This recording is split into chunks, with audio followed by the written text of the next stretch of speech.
Hello, and welcome to the AgCulture Podcast, where we cultivate tomorrow by inspiring agripreneurs and ag innovators through real-life perspectives in agriculture.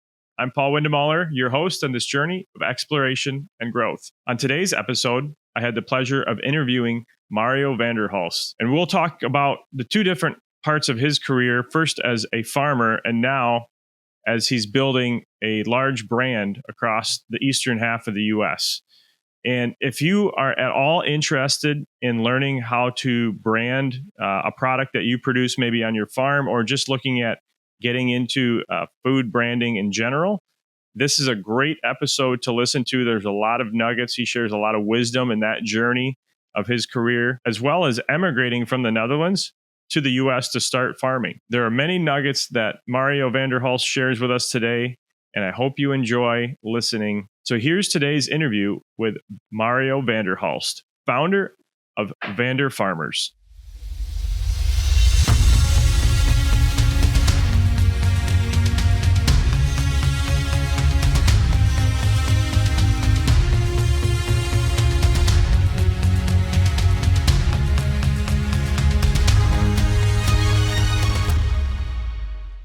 Hey, Paul, great to be here. It's going to be an honor to be on your podcast. And I'm actually Mario VanderHulst. I'm from Sturgis, Michigan, what is just, 2 hours out of Paul. Yeah.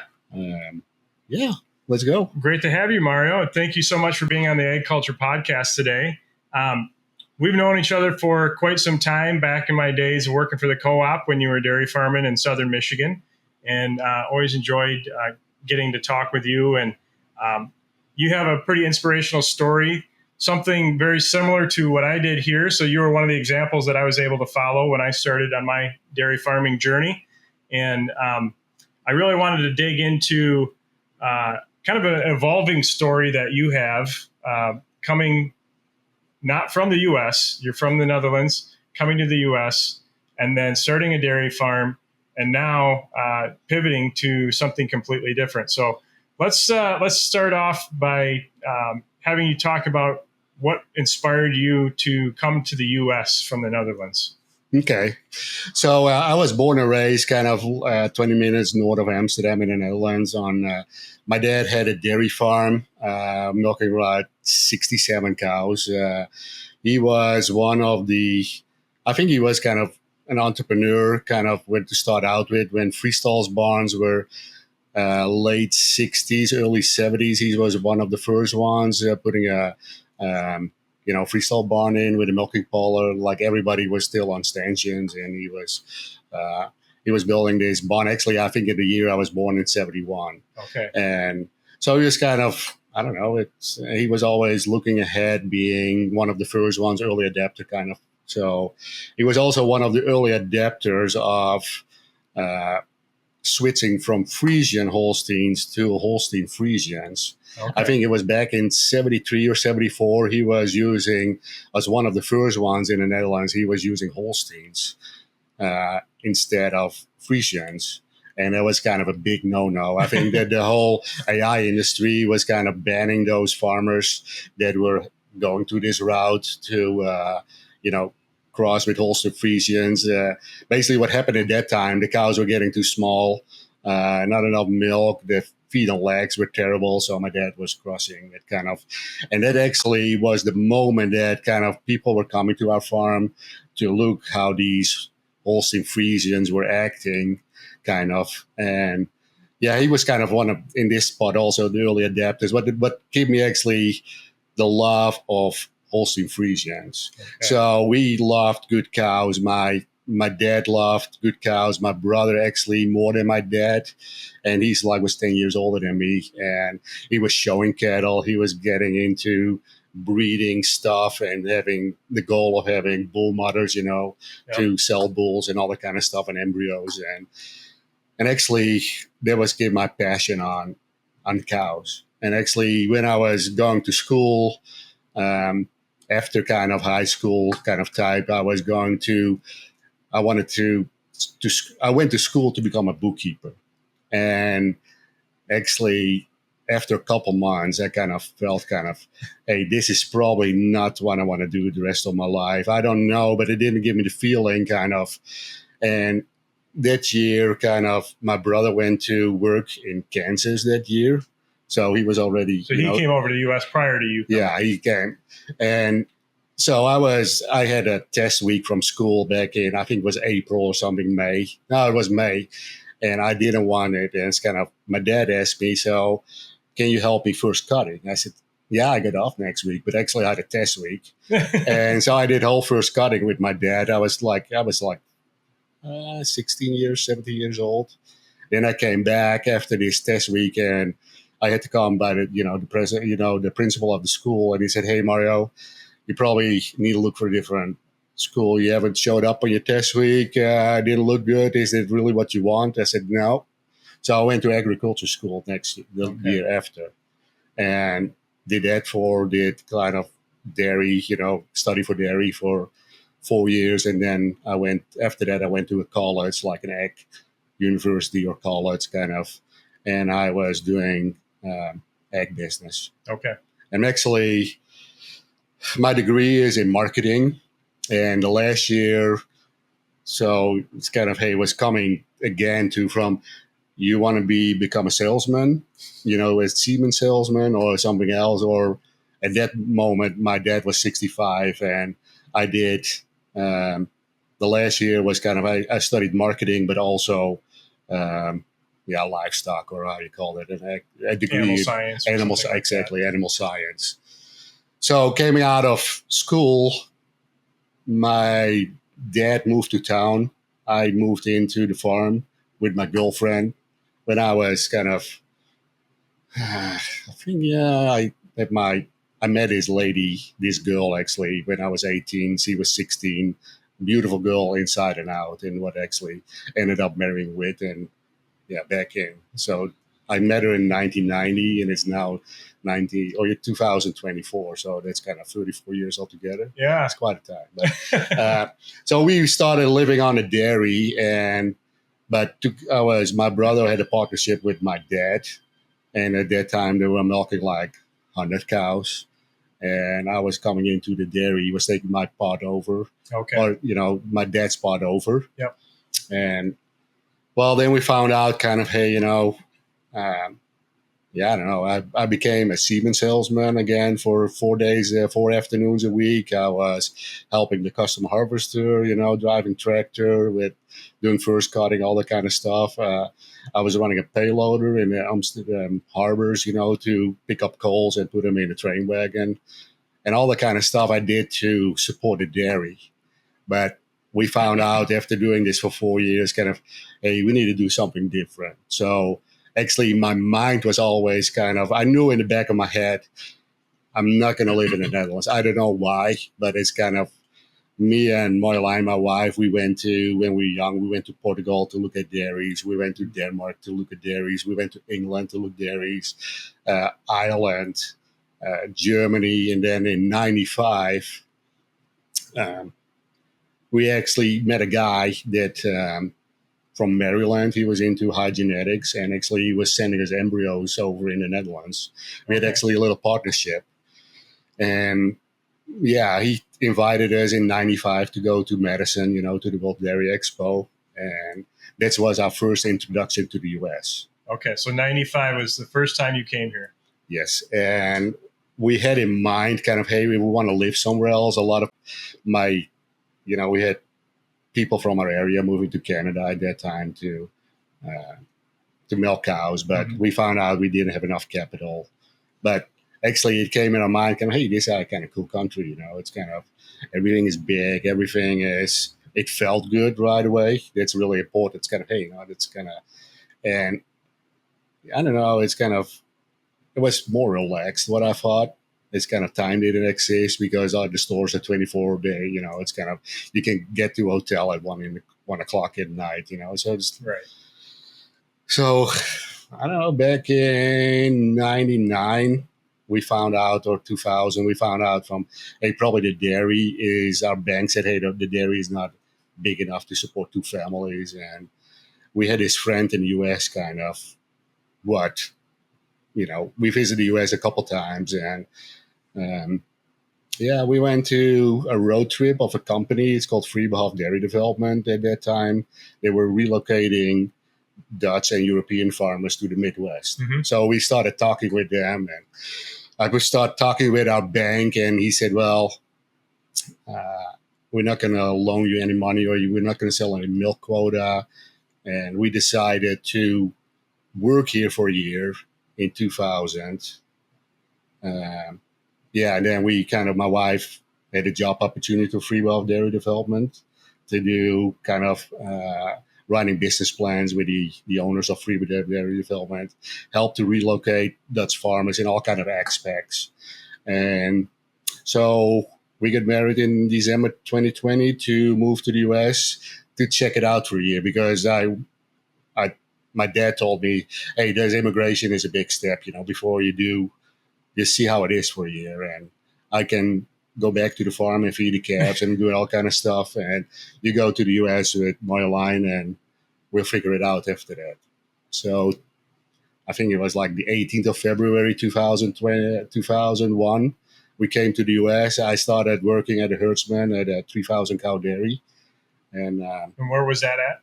That was in Hudson, Michigan. Okay. So there was one of the dairies of Freebehoff Dairy Development, or Freebehoff 1 actually. And I don't know, it's kind of it's funny, in the Netherlands, I never get out of my bed, like 7 o'clock, my brother had to call me and say, hey, you come and feed the calves. And in the US, I was out of bed at 4 o'clock, at the dairy at 4 o'clock. And after 2 months, they told me, hey, Mario, you want to run the dairy for us? So I became kind of the dairy manager instead of the herdsman. Okay. And did that for a couple of years. So, and actually, I never felt that we were immigrating, because we were all helping other people, or we get in contact with other people from the Netherlands that were moving. We're kind of our same age, or like 5 to 10 years older, with small kids. We all had the same story. We had a farm in the Netherlands. We're moving to the US. We're dealing with all the aspects of moving. It was actually pretty cool. I never felt like we were immigrating at that time. Kind of almost felt like a family, huh? It was a family. It's kind of, my wife worked for Freebehoff Dairy Development. She was connecting with all those new families that, every weekend we're hanging out with some cool people that have the same story. It kind of, yeah. And actually, we hang out with the same family still, Yeah. So that's great. Cool. What besides the culture and the kind of openness of the U.S., what were the specific opportunities that you saw here that I can really make a business here and I can make a life here? It's called the American Dream. It's really, I'm still telling people, what are you doing here? I say, I'm living the American dream. It's kind of, you come to this country, you try to start something, and our story goes a little bit further because, I started as a herdsman or manager here in 2001. It actually, maybe I have to go back to my story a little bit. We got our son, Luke, was born in February of 2023 or March 2003. 2003. That my wife was getting a postpartum depression and was getting homesick, and actually we moved to East Germany, where I took a job. Okay. To be the general manager of the biggest private-owned dairy farmer in the Netherlands. So we were moving to former East Germany, and I had 6 different locations under my belt. And every day I was going to a different farm from this guy. And and it was kind of a big thing, because going back at the day 2 weeks before we were going to move to East Germany, my dad was he had cancer, and we had to go back to the Netherlands and for his funeral. So actually, it was a little dynamic, but I worked there for 3 years in East Germany, and then my wife moved back to the Netherlands. I was still living half in the Netherlands, half in Germany, working in Germany, and actually we really wanted to go back to the US.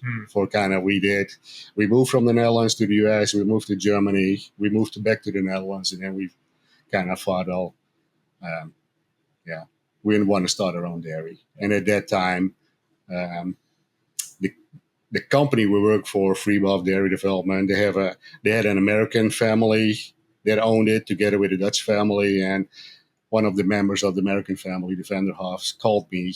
Actually, he called me a week that we were in Germany. He said, "Hey, I got this call from this guy who wants to sell this dairy, and we got a big opportunity there. There's something for you." And I said, "Well, we just moved to Germany here. Um, I don't know, is the right timing." So he called me back a year later. He said, "Hey," he called me again. And I knew the dairy, it was in Sturgis, it was sitting empty. And he said, "Hey, this guy he wants to sell it only to me." And he said, "Hey, I know this guy. He's living in Germany now that might gonna run it." So we partnered up. Okay. And yeah, I invested $135,000, and we started with 400 cows the first year. The second year, I bought him out, and we moved to 700 cows. And yeah, it was kind of hell of a ride. It was really, for my feeling, living the American dream, to start with nothing, to put all your energy and your time in it, believe in yourself, and just get going. So. Yeah, and that's kind of probably the time frame that we met, was when you had gotten to that 700 cow point, and I saw that business model that you were running, and that's, like I said in the intro, that's one of the things that I use to run my business today for our farm. So I saw the success that you had, and what you were able to do starting with nothing, and that was really inspiring for somebody like myself that was young in their career and wanted to have a dairy someday, to see that. So you're a great example there. But what? So you're at 700 cows, then you continue to grow that business. What did that look like over the next few years? So we started kind of like a model like you're doing actually right now. We had no land. We had like a plot of not even 40 acres, what was basically the farmyard. So we had to buy all our feed. We found somebody to buy our heifer calves, and he was raising them, and I got the first position on buying them back. And it was kind of basically, I had 700 cows, I had 7 employees, I had 1 tractor, a mixer wagon, a split shredder, and 2 skid steers. There was all the equipment I had, and it was working out great. Till I got a call from my heifer raiser, kind of, "Hey, they are forcing me to do a different business model," and he was going to sell all my cattle, or it basically was his cattle, but they were from my farm, and I was expecting to get them back. And so then we're going to start into buying the half of his inventory, what was coming from us. There were all the pregnant ones, and then we were buying cows, raising heifers, and the moment the first one calved, I was running out of cash. Yeah. Because it was kind of, you're buying cattle and you're raising cattle, and that business model, luckily it was like 18 months or something that, and yeah, it was kind of, I wanted to buy land in our area to actually go to conventional kind of, own your own cattle, own your own young stock, own your own land, but I never had kind of the timing was never right that I could pick up a bunch of land, because it's kind of, I'm in a seed corn, we call the seed corn belt. It's a pretty good model to raise corn, for seed. And yeah, so I was, buying all my feed still, but actually, my plan was doing different, but I never had a financial opportunity to do it, or the bank wanted to be kind of, "Hey, you need 5,000 cash down," and it, for the longest time, our land were around us was between $8,000 and $10,000 an acre. So, and then at a few years down the road, then you acquired another dairy, correct? Yeah, in 2016. So there was actually, I started in 2005. Actually, in November 1st of 2005, the first cows arrived, and in 2015.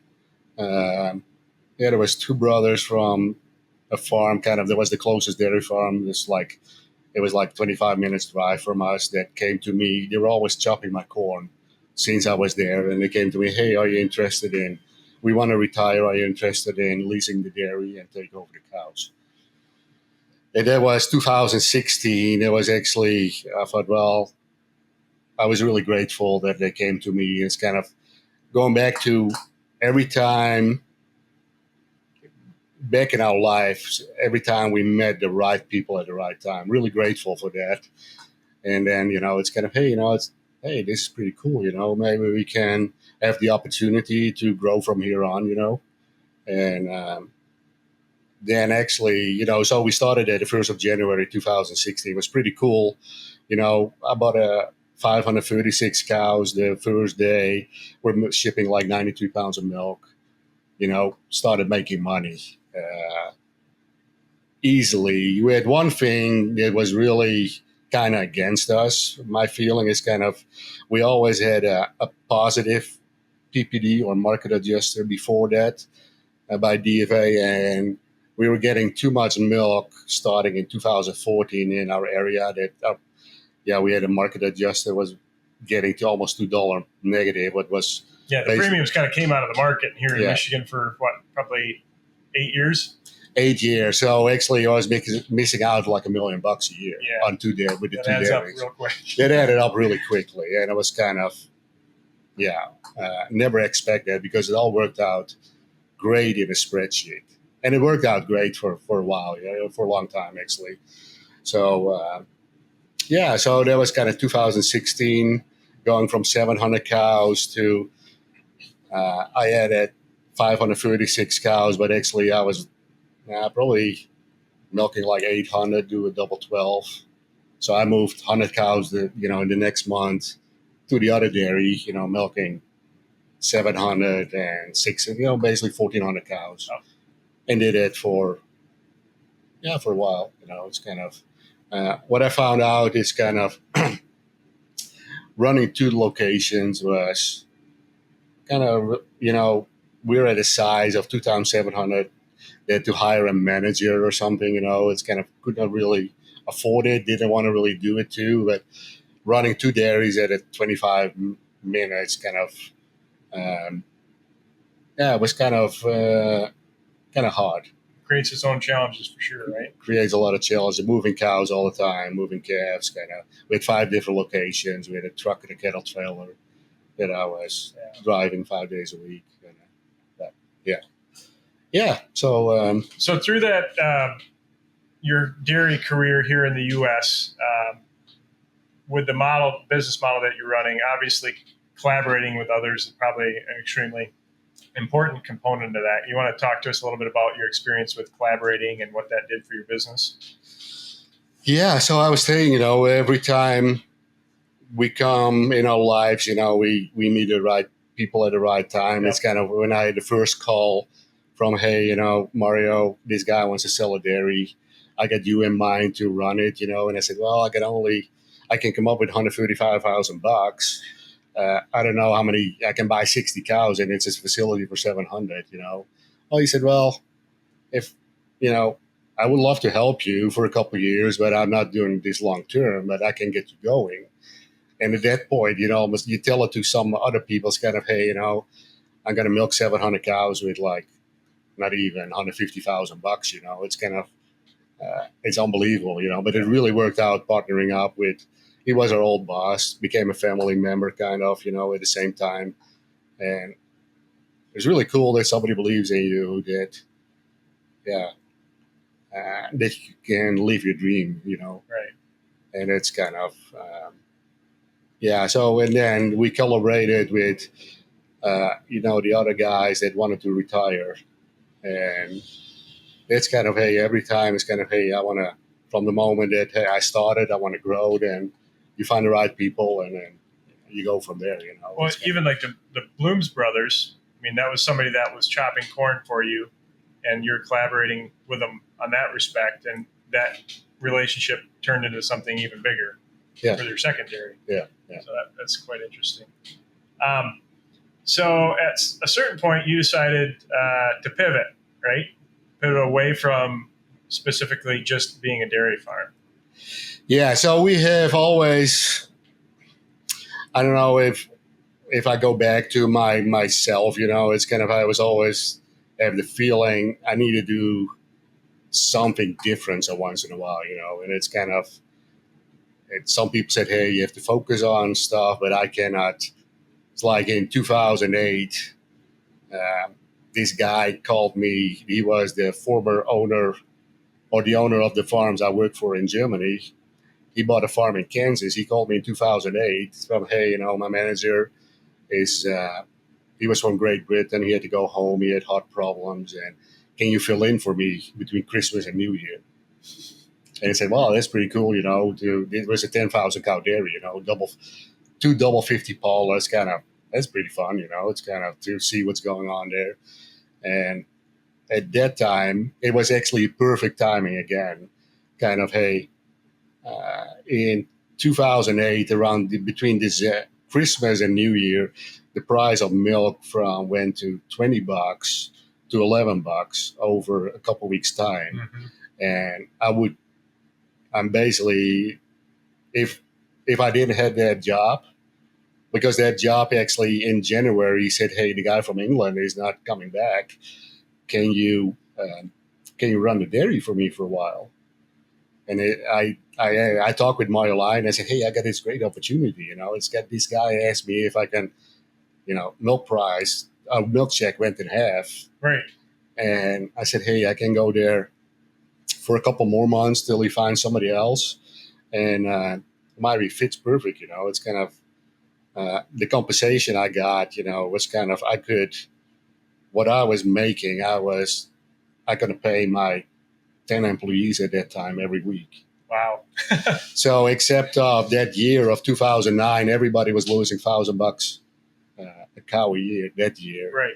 I lost $90 because I got actually, I was going out to Kansas. My wife and the herdsman were running the dairy. Actually, the dairy was running pretty smooth at that time. It's kind of, I was leaving Monday evening, and then Monday we made, we kind of had this meeting kind of with all the guys. Hey, this one needs to happen this week. This is kind of what I'm expecting. And then the week after on Monday, we talked again about last week and the coming week, and it was actually running pretty smooth. So it actually probably forced you to put some more processes and things in place while you were gone then? Yeah, so we had a protocol for everything. Before, we had like, 7 to 10 guys working, and you were managing by walking around. Mm-hmm. And now it was managing by just follow the protocols. And we had a KPI, checklist every week, kind of milk, pregnancies, blah, blah, blah, to feed efficiency and all. And it was actually really, you had to monitor it that way because you were not at home anymore. Yeah. And it actually ran a lot better because kind of a lot of people stepped up from, hey, Mario is not around, but we're going to make it work, So I did it actually for 18 months. I went to Southwest Kansas. I was flying on Tuesday morning, leaving kind of 3 o'clock, Tuesday morning. And then I was home at midnight on Friday, feeding cows on Saturday, doing fresh cows on Sunday. And then actually it was actually pretty cool, I thought. But it was worrying me out kind of, basically because the dairy at that time in Kansas at Good Friday, our bank called, hey, the bank is bankrupt. All the loans are taken over by the FDIC. And, here you go. It's kind of, so there was the owner didn't have any, well, could you stay a little bit longer? Because, I don't know if we need to fix problems before we hire a new manager, Right. Can you help me? So it was really learn a lot of stuff at that time. Yeah, probably a very intense time of your life, but a very intense time of learning as well. Yeah, I was actually through that kind of, hey, I built up a network that I'm still kind of using of people I know around Kansas, but it's not only on cattle or hay or young stock raising, but it's also financial kind of people kind of. It was actually, I met a lot of cool people there. That's awesome. So. And then at what point did you really think, hey, I don't know if we want to be in the dairy business long term, and look at pivoting to something different? So, going back, like it was like 2021 during COVID, we had a stressful time kind of, hey, with milk prices, supply management, but also with kind of finding the right people, we're always short on a couple of guys um, me and my wife questioned kind of, if we want to keep doing this, we need to find a different dairy that kind of we can combine both herds. And we knew at that point that's not going to happen in cold water. Yeah. So we need to find a different location for like 2,000 cows, go on from there, but then knowing kind of that the kids were not really into it, not kind of the feeling, well, they were young, but it's kind of, they were not cow people. Or again, not what I recognized kind of when I was young to do this. And it's all fine, that's right. Even sometimes better. So we made the decision in 2021, if the cows are getting expensive, we might pivot to a different model or something.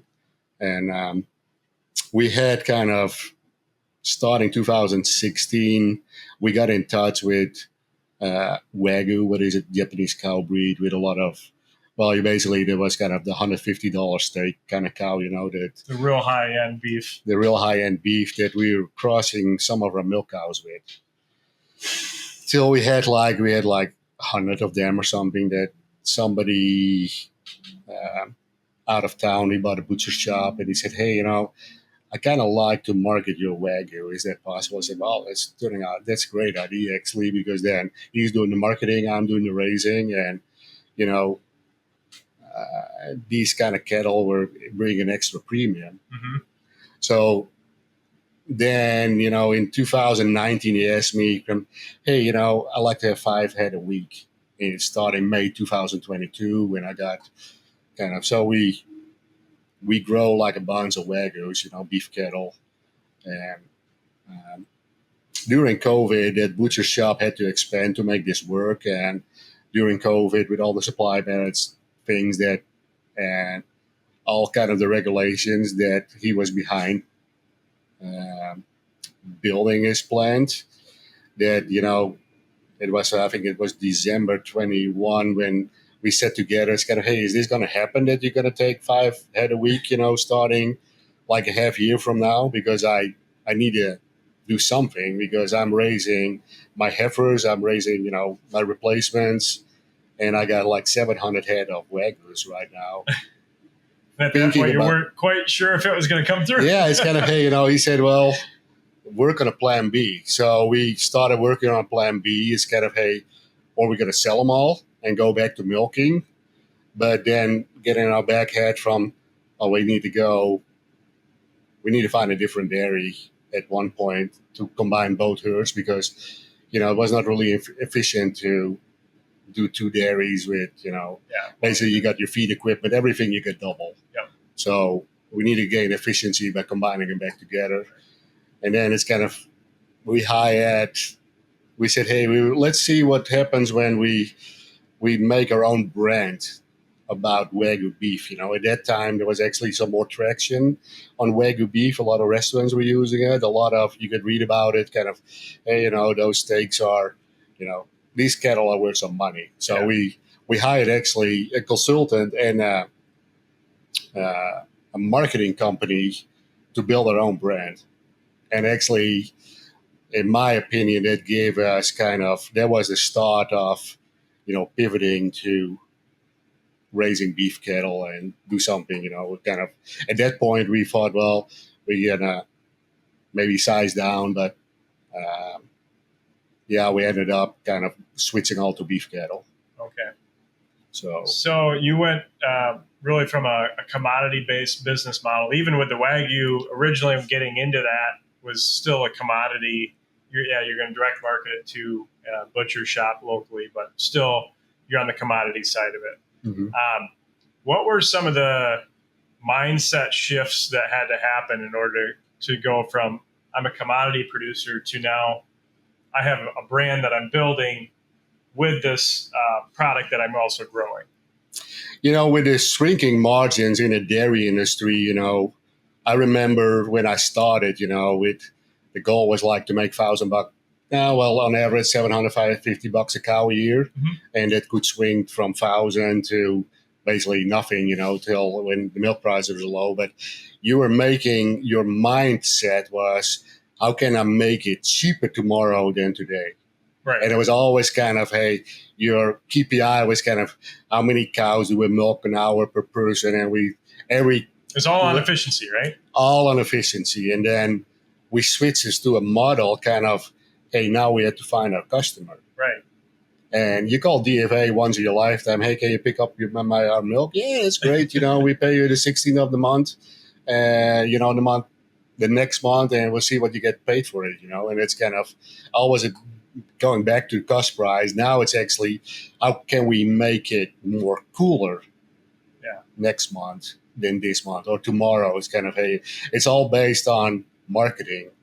I told you I got a background, right? I got a degree in marketing, and it's kind of, at one point, I kind of knew on the back of my head I want to do something with.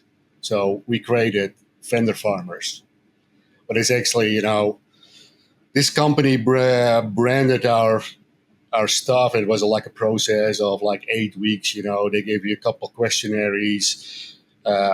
What is the example of farm, of brand, you want to be, it gives kind of, hey, you want to be in the top segment, middle segment, you want to look cool, what are your colors, what is your font, what is your mission statement, but what goes into how your product looks.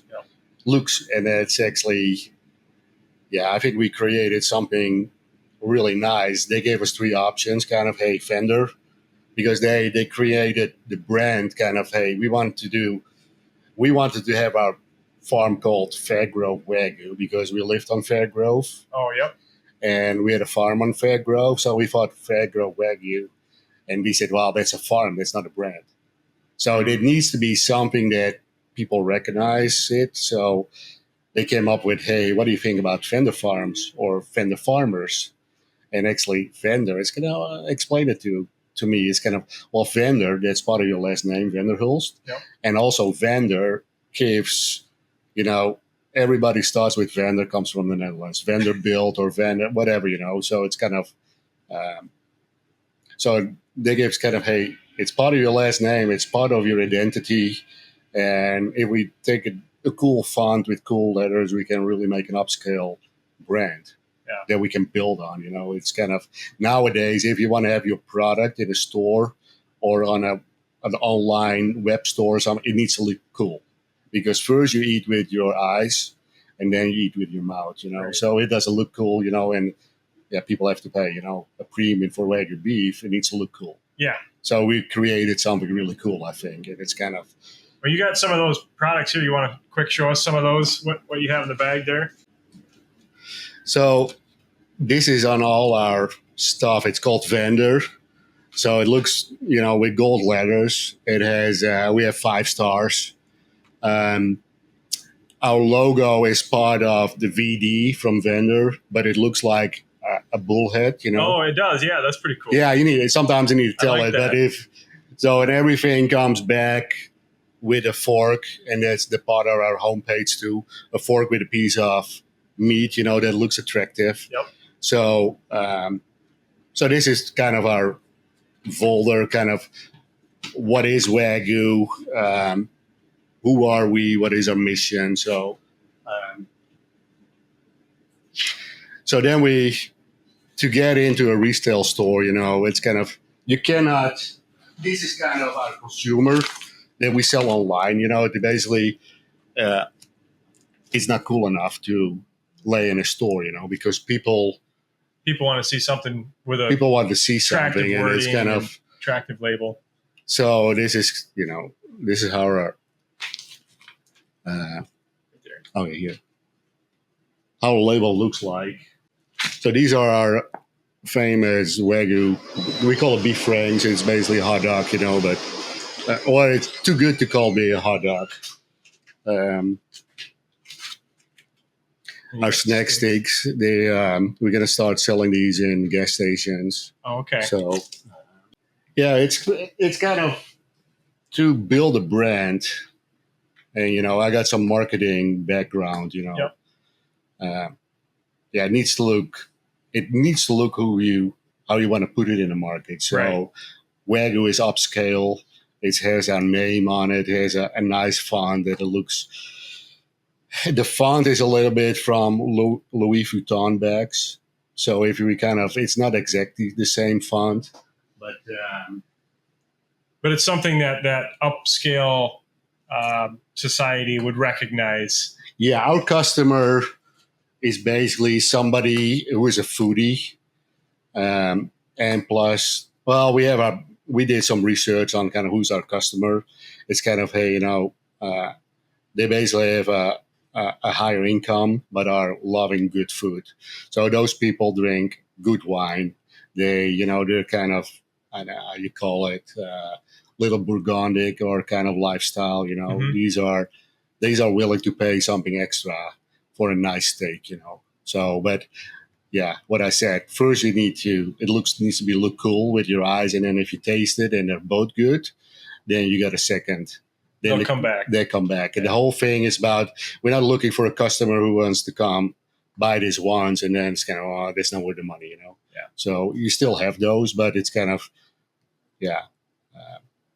It's kind of, people with an income of a couple $100,000, they recognize this kind of, they will love good food. That's Right. kind of, They appreciate it. appreciate good food. So, building this brand, did you do a lot of it yourself? Like you said, you had some consultants that helped you. What recommendations would you give to somebody that maybe wants to go direct to consumer and build a brand? I mean, it's not an easy thing to do. So what are some of the suggestions that you have for somebody looking to do that?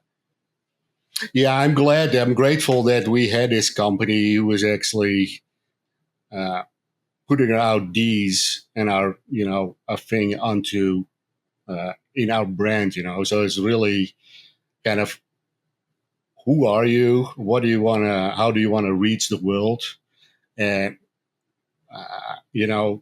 if you have your customers kind of, for example, your customers are organic, a foodie, or kind of, hey, wants their plain food, well, then they look for a different kind of how it looks than kind of if it's an upscale thing, it's kind of Louis Vuitton thing or something. But it's kind of hire the right marketing company. Don't think you are good enough that you can make your own logo and put this all back together in one piece. It could be people that are kind of, hey, they are creative, but we thought we had to hire a company, and it was really working. It's kind of, we went, for example, our first thing is kind of, where are we going to sell this product? Is it going to be in Sturgis or is it going to be in Chicago? And very different markets, right? Very different markets. And we thought it's kind of, hey, we slaughtered a cow and then we had some meat, and it's kind of, we went to the most expensive steakhouse in Chicago. And so we say, hey, we are Mario and Marjolein. We are Vander Farmers, and it's kind of have our cool sales pitch. And he said, well, let me taste it. And he called back the next day, this chef, and he said, this is incredible. Sorry for my language, but this is how he emailed it. I could show you. And so we were in. That was a top. There was a top restaurant, restaurant, yeah, called Swift and Sons. They're in the West Loop. It's a real high end, Actually, our steak was kind of, for $105 on the menu. It's kind of just a 10-ounce thing. It's kind of, well, it was pretty cool, Yeah, so, that's really cool to see that. Yeah, so it's kind of really kind of, hey, who's your customer? How do you want to reach out in the world? How does it need to look on your feeling? But make sure you hire somebody who can put it together for you. Okay, that's great advice. I think a lot of us, especially coming from an agriculture background, we tend to try and do everything ourselves.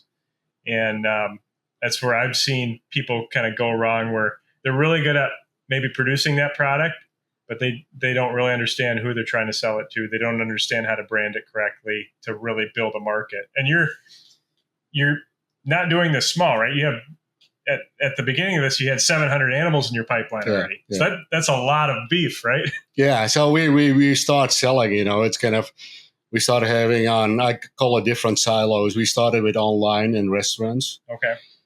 And, to collaboration, there was our first two silos. And we're going from restaurant to restaurants and Chicago was our base because it's kind of, we felt there is, in Chicago is like 8-9 million people, and there's a lot. Pool. There's a lot of people that can spend a lot of money. Yep. And some people our customer have a kitchen because it comes with the house, but they eat outside, and Wagyu is kind of a product that you really appreciate it if it's been cooked right. So if a chef does it for you instead of, it's kind of put it on a grill, So it's kind of, we try to teach a lot of people kind of, hey, how to make this yourself.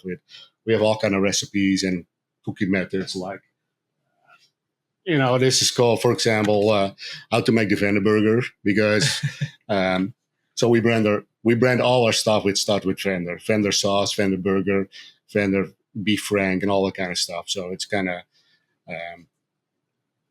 but at one point we got introduced to a Chicago chef that really wanted to have a retail product by ourselves too, and we start collaborating, and that got us into I think like 60 supermarkets around in the Chicago area. Okay, so that's actually pretty cool.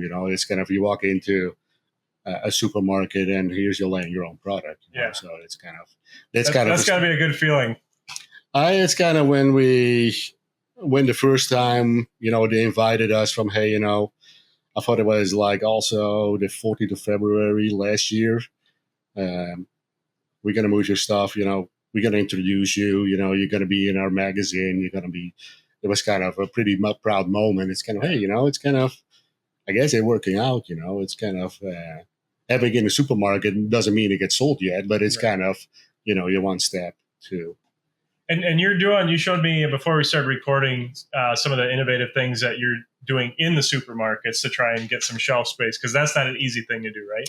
No, shelf space, like we were into Mariano's, which is part of, the Kroger chain. And you have to see Kroger has like 2,500 stores in the U.S. Wow. They're actually moving to 5,000 stores into the U.S. So if you're into the Kroger system, you got a big opportunity, Right. So we're in this high-end supermarket that,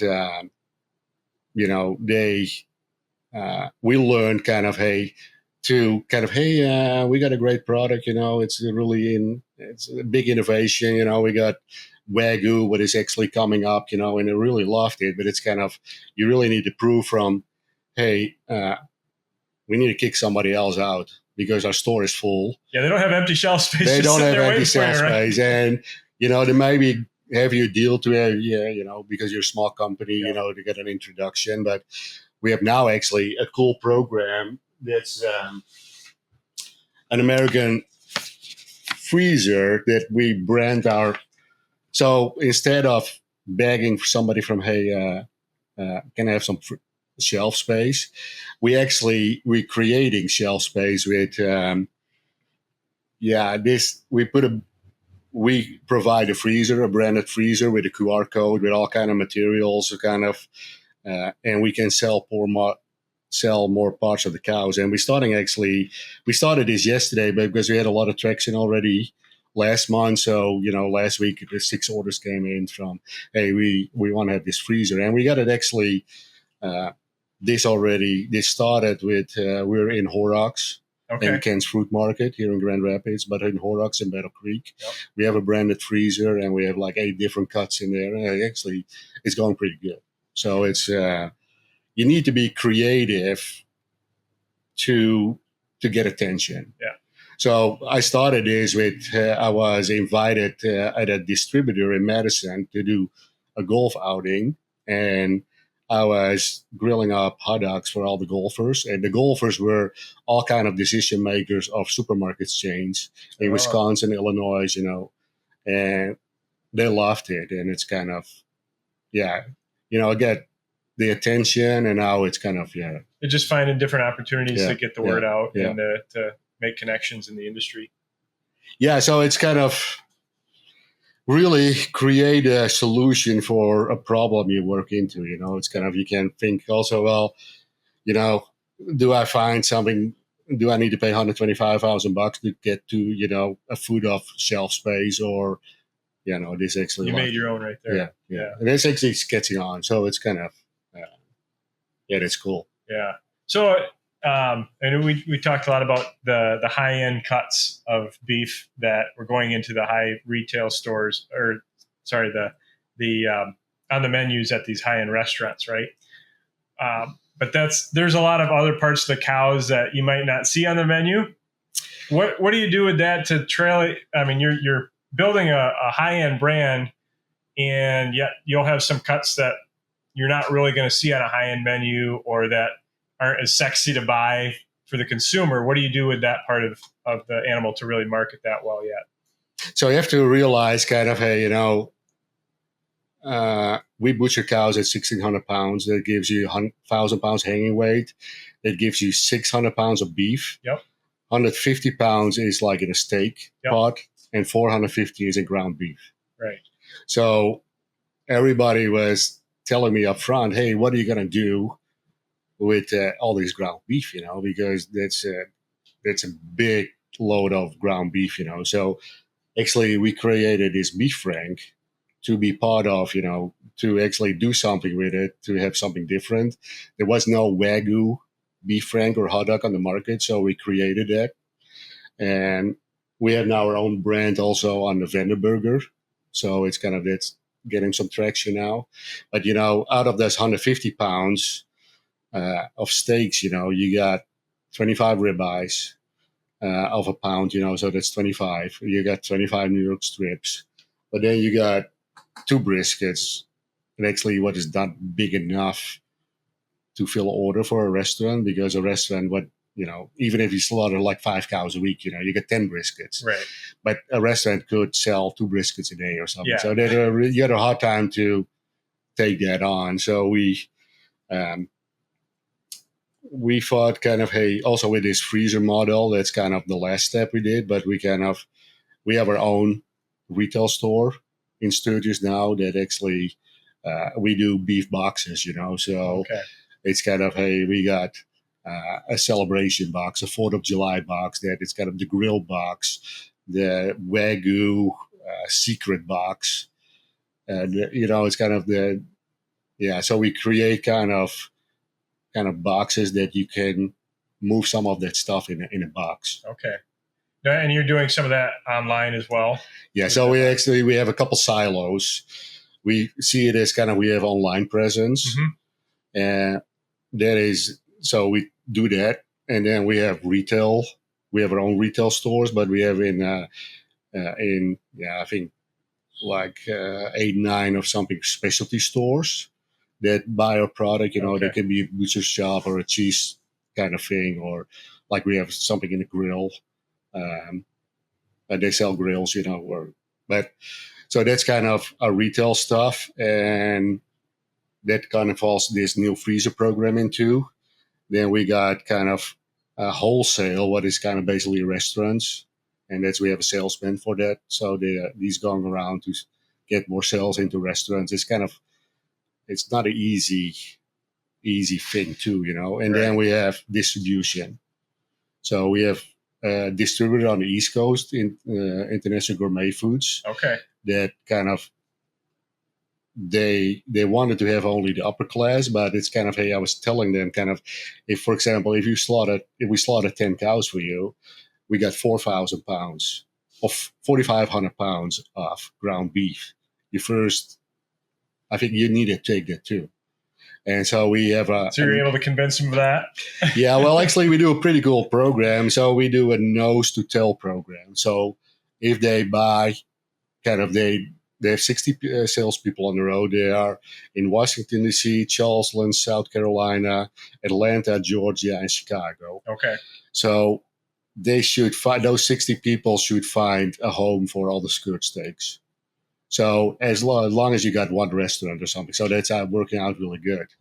So we started at the first of the year, and we got a distributor in Madison, Wisconsin, actually, for Alexa Betty foods program. And then we just been taken on by Stans in South Bend, Stan Stroyer. And so our international, that's pretty cool part what I'm proud of. Kind of, hey, the White House is a customer of International Gourmet Foods in Washington, D.C. We're not in the White House yet, but we supply beef to the guest house, what is the Bird House in Washington, D.C. And that chef is doing pretty cool stuff with us. Kind of, he made, for example, he was, how you call it? He was serving food to the Prime Minister of Denmark, and he had a Japanese delegation not long ago that he wanted to provide Wagyu, American Wagyu, raised and born in the U.S. to those Japanese people, because like in Japan, Wagyu is their how do you call it? It's their country secret, or it's kind of right. That's really where it originated from. Yeah. So we do we hit a couple markers in our process the last 1.5 years, that we're pretty proud of, that we're doing this stuff. So. Yeah, that's great. That's awesome to hear. So you're going through distribution around the eastern part of the U.S. What's your long-term vision for Vander Farms? So I'm really into, and I put for myself a couple markers, what we're going to do this year, next year, and then 5 years from now. I want to become kind of a well-known brand about Wagyu, and I think we're creating that already, in certain areas. Mm-hmm. And I want to see my stuff in supermarkets on a menu, all kind of, and I'm living kind of a big dream, but it's kind of, Do you see the production side of it expanding at your farm, or are you looking at working with other farms on partnerships to raise it? What's your plan to grow as the brand grows on the production side? So that started already. We call our company Vander Farmers, and we try to create a group that, I'm having some of my own cattle coming that I market for, but also from other smaller Wagyu farms east of the Mississippi. Okay.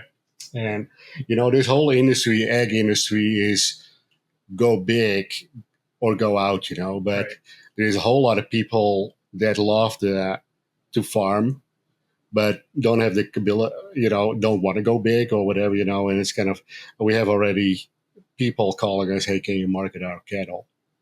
And it's kind of, we try to create a marketing company, not only for ourselves, but also, for other people. And it's kind of what we have been doing, for example, in our store.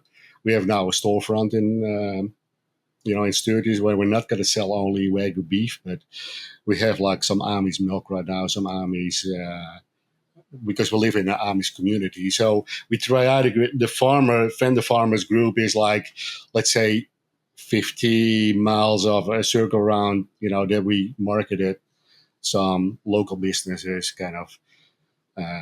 We're going to carry also pork, chicken, fish. Okay. So it's kind of, we're creating a lamb actually. So we want to create a Vander Farmers group. Oh, okay. That's a really interesting concept. I like that. Yeah. And it's kind of, it just started because people are starting, hey, I got this great product. Yeah. Are you willing to sell it in your store? Yeah. And it's kind of, these are all smaller farmers, that kind of don't want to go to, big style farming, Yeah. And they're probably also the people that aren't going to go to downtown Chicago and talk to the chef or go to Kroger and talk to them. That's something that somebody like yourself has more experience and is able to do. Yeah. And there's kind of a lot of those guys are doing, for example, farmers markets. Mm-hmm. And, that's a real cool concept too. But, it's kind of, you got also certain times of the year there is no farmers market, or right. You can only do so much. So how do you, in that group, how do you foresee as it grows, especially like you're building a high end brand, right? How do you control the quality? Because obviously, for a high end brand, quality is probably one of the most important things, other than the cool fancy label. How do you control that if you're not the one actually producing it? So if we go back to the Wagyu part of it, it's kind of, we are starting a program like we like to, butcher them at 1,600 pounds, but we're going to start buying them at 1,200 pounds so we can control the last 120, 150 days of, the animal's life. So, we have kind of consistency is a big part of it. Right. And that's on the Wagyu part. On the other part, it's kind of, we are supplying stuff to a customer that really wants to buy local or farm raised or grass fed or kind of, that's kind of, we see that we have a lot of, we created it because we had a lot of questions about, hey, do you also, we're going to start selling pork what is, pasture raised. And it's kind of, it gives a little bit, a lot of people want to know where it's coming from, how it's being raised, that, they love their protein, or beef, animal protein, but they want to have, they like those different attributes. Yeah. So it is kind of, you see that a lot. Actually, chefs too, they want to have a local thing on the menu, and it's kind of, and there's a lot of people who are doing, a farmer is, if you are a farmer and do this for a long time, you do this because you were good for the land or for the animal or kind of stuff. But a lot of, the ability to do the marketing that's a totally different thing. That's, you're a marketing company or a farmer. Yeah. So it's kind of. All right, Mario. So to wrap up our discussion here today, I want you to talk a little bit about any advice that you might have for entrepreneurs or people starting out in production agriculture or building a brand, and advice that you'd give somebody and how they should look at starting. I learned the last couple of years kind of it's all about your mindset. So first you have to get the right mindset that, you have a passion on something you do, and get your mind around it. Kind of, hey, focus on the good things. I don't know how really it's kind of, the mindset is really kind of, hey, I want to do this. If you really want to do this, things are going to show up. Always be grateful what you have and not complain what you don't have, because it's not going to help you. So grow from that point on. Find a bunch of good people around you that would help you, would advise you, especially for young people. I think what really helped me is that have somebody in your life that has a lot of life experience in something, in what you really wanted to kind of, hey, if you want to be a dairyman, find a successful older dairyman that went to the cycles in life to advise you. They all dealt with low prices, high prices, all kind of circumstances. And, old people have a lot of good advice, and it's kind of have somebody in your life that will do that. Find the right people around you. Even, if you have to get production help or something, it's kind of make sure you like him, kind of do slow hiring, probably also fast firing if they don't be following your the group you want to work with. But it's kind of find the right people around you. That's the big thing. Find some financing that is going to be thinking with you and being flexible. Yeah, that's all. Yeah, that's kind of, well, we know kind of, hey, in my career, you find different ways to finance things. It's kind of, but, make sure they listen to you and believe in you. So it's kind of, that's kind of a little bit kind of, I think for myself, it's kind of, I always have the passion, the mindset. That's kind of, if you start an hour early and finish an hour later, you work one more month than somebody else. And that will diversify you and kind of, that makes everything happen. It's kind of, what somebody does in 12 months, you do in 11 months, and make sure you work hard. And it only is not work hard and work smart and have the right mindset. to you, what's working smarter to you? Is there certain resources that you'd recommend that's really going to help you work smarter? What I always found is kind of, is like what I grow up with. Kind of, my dad was the first adapter on kind of new technologies. Mm-hmm. Every new technology you research kind of, will it help me to get more efficient, give me more time, be more smarter? And you always have a lag of 2 years before, or 1.5 years till somebody else catches up, But, do a lot of research and kind of, get into the new stuff and use that as to be, if you work harder than somebody else, but you also be more efficient on a lot of parts, then it's kind of, you got everything in favor of you. Yeah, it's probably, especially in the commodity side of the business, right? That's what's going to keep you ahead of everyone else. Precision farming, everybody thought 5 years ago, well, it's probably that new technology, costs a lot. But now everybody has it, and the early adapters, it probably maybe like 10, 15 bushel more corn with it per acre. And now everybody has it. So, you cannot use, the prices according to that So. Well, Mario, thank you so much for being here at the AgCulture Podcast today, filming, well, not live, but on location at my farm. It's been good to have you here. Where can people find out more about Vander Farms? So go to VanderFarmers.com. Then we have a website. And let's go from there. Or come out. We haven't touched that subject, actually. We just started a food truck and come to Sturgis and try our food, Oh, yeah, that's great. I gotta make it down there to try that. I love food trucks. So I'm looking forward to that. So we'll put the links to the website and information more about you in our show notes. So check those out. Also, check out our social media posts coming up.